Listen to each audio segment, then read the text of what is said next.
que ça va te réveiller, ça? Hein?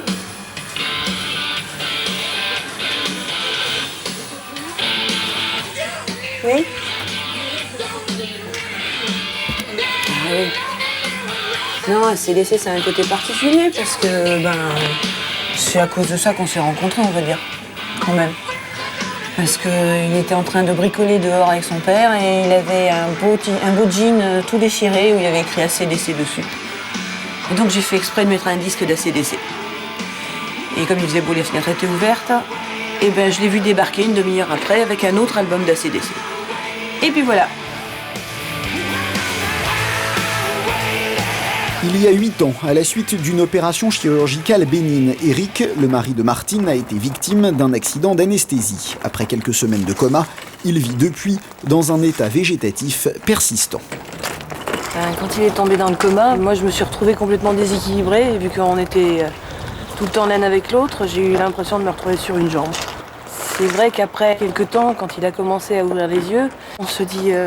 il va continuer à évoluer, il est fort, il a envie d'y arriver, il y arrivera et on s'accroche à ça et au bout de 8 ans, on se dit qu'il y a eu des évolutions, mais pas toutes celles qu'on attendait.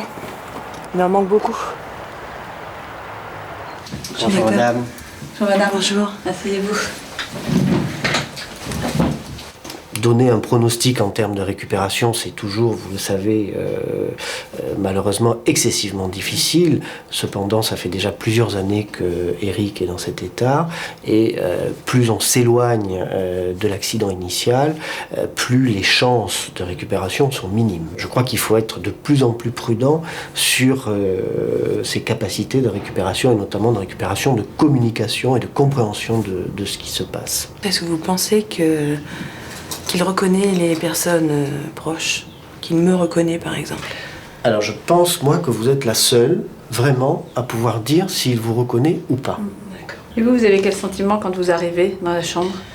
Quand j'arrive dans la chambre, il y a des moments où j'ai l'impression qu'il sait que c'est moi qui arrive. Mais il ne le manifeste pas vraiment.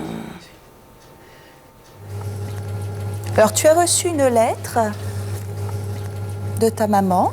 Donc je vais te la lire. Eric, mon enfant chéri, je viens bavarder un peu avec toi. Je ne t'ai pas écrit depuis le jour de ton anniversaire. C'est vrai qu'il me faut beaucoup de courage pour t'écrire, car je sais que ce n'est pas toi qui pourras me lire directement. Être ta maman et être impuissante à te ramener est un vrai cauchemar, de chaque heure, chaque minute. Je t'aime, mon enfant chéri, je t'embrasse tendrement, ta maman. J'observe ce que je peux voir chez Eric. Des fois, je n'observe pas de changement particulier, mais je continue à travailler et à l'observer et à me servir beaucoup des lettres pour essayer de toucher quelque chose en lui. Hein? Donc, on ne sait pas ce qu'on peut toucher, mais on espère toucher quelque chose. Je vais te souhaiter une bonne nuit. Tu me promets de rester très calme, de ne pas t'énerver, surtout.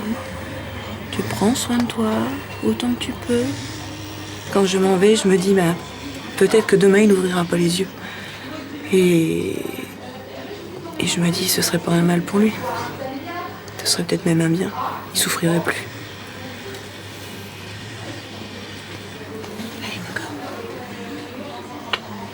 Tiens bon, quand même. Hein? Je sais que demain tu seras là, en pleine forme. Salut. Après les visites à son mari, Martine vient souvent chercher du réconfort auprès de Mireille, sa meilleure amie. Joli. Va. Si demain tu rencontres quelqu'un et puis que tout fonctionne et tout, qu'est-ce que t'en penses? Refaire ma vie, j'y ai déjà pensé et de toute façon c'est vrai que même toute ma famille ils sont derrière moi. Ils essaient de me pousser à aller vers cet acte, refaire ma vie. Mais le problème c'est qu'il faut que je réussisse à trouver quelqu'un qui accepte que je continue à m'occuper d'Eric comme je le fais maintenant. Parce qu'il est hors de question que je l'abandonne. Refaire ma vie, oui, mais à cette condition-là. Oui, mais il faut sortir Il pour faut tout sortir ça. pour ça, ouais. Faut se forcer. Oui. Même si on n'a pas tout le temps envie, il faut dire bon, j'y vais quand même. On verra bien ce qui passera. Ouais. Pour trouver l'oiseau rare, c'est ce qu'il faut faire. Puis après, le problème, c'est la comparaison avec ce que j'avais avant. Ah bah oui. Pour en trouver un qui avait des défauts si supportables que ceux d'Éric, eh ben ça va être dur. Éric, étudiant en microtechnique, Martine, assistante technique ingénieure. Cette émission, c'est une émission qu'on avait trouvée assez amusante. Et on s'était dit, dans le fond, comme on s'entend très bien, pourquoi ne pas aller essayer ce jeu? Martine est très contente, car c'est ça! C'était une relation très fusionnelle. On était très complices tous les deux, à tel point que on nous surnommait les jumeaux, et je pense que c'était à juste titre, parce que de toute façon, on pensait toujours la même chose. On pensait la même chose ensemble, au même moment, toujours. Et je pense que la complicité vient de là, c'est qu'on n'avait pas besoin de se parler.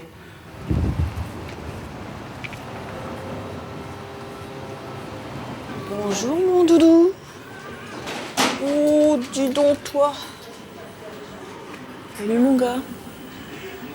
Salut mon doudou. Tu m'as l'air bien fatigué toi. Hein? Qu'est-ce que tu me cherches là, bon? Tu m'as l'air bien fatigué. T'as fait la foire cette nuit? Hein? Avec qui t'as fait ça? Hein? C'était qui était là cette nuit? Non, il n'y a pas de réponse. Parfois, il y a des réponses. Parfois, il y a un clignement d'yeux qui est beaucoup plus prononcé que la normale. Qui est plus long. Un clignement d'yeux plus long. Et ça veut dire oui? Et ça veut dire oui. Vous êtes sûr de ça? Moi, j'en suis sûre. Et il y en a beaucoup de ceux qui s'occupent de lui qui en sont sûrs aussi. Mais bon, pas forcément les médecins, mais les aides-soignantes, les personnes qui sont très proches de lui, en sont sûres. Et c'est pas complètement prouvé. Pas du tout. C'est pas prouvé du tout.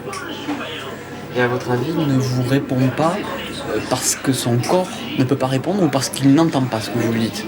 Je pense que c'est parce qu'il ne peut pas répondre. Parce que de temps en temps, il va soupirer, il a l'air de dire oui, j'aimerais bien te dire quelque chose, mais je peux pas. Donc il vous entend, à votre avis? Il vous comprend? Ah oui, oui, dans mon doudou. Je t'embête avec mes bisous. Je le sais. Encore entre les deux yeux. Tu l'as mérité celui-là. Vous pensez vraiment l'embêter avec vos bisous? Il y a des moments, je suis sûre que oui. C'était quelqu'un qui n'était pas bisou du tout. Alors depuis, je me venge, je lui en fais plein. Donc, il y a des moments où on se demande pourquoi on continue. Puis après, on se rend compte que si on continuait pas, de toute façon, on serait pas bien. Donc je continue. Mais c'est vrai que ça se vit difficilement. C'est pas... C'est à la limite de l'humain, on va dire. Quel serait votre vœu le plus cher? Mon vœu le plus cher, déjà, ce serait un sourire. Alors ça, un sourire, qu'est-ce que ce serait beau.